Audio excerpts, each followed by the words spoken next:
A deadline is looming that could disrupt the shipping of goods in Hawaii.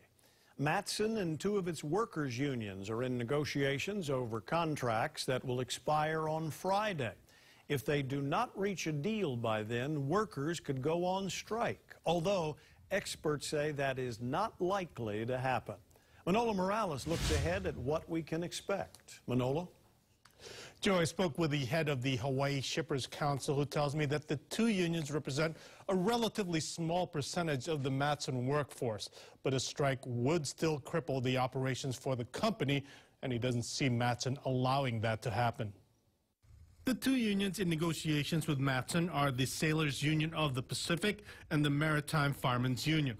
They are known as unlicensed personnel who work the cargo ships, meaning they are the blue-collar workers, not the deck officers and captains. While the two unions are not enough to stop operations on their own, experts tell us they will likely get the support of other union workers if they strike. If that did happen, then right, Matson would not be able to move anything. Right. The cargo operations would stop. The movement of the ships would stop. They would essentially, Matson would be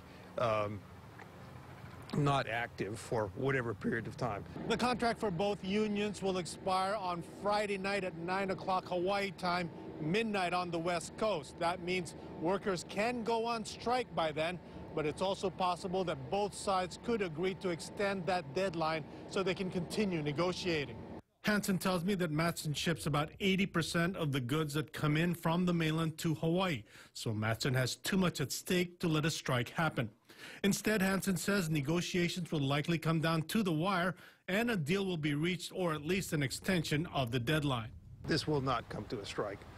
It doesn't make economic sense for Matson to have their operation shut down. The potential losses for Matson in a situation like that are so large that it doesn't seem reasonable that they wouldn't come to a last-minute agreement with these two unions. Neither side is saying much as negotiations are ongoing in San Francisco.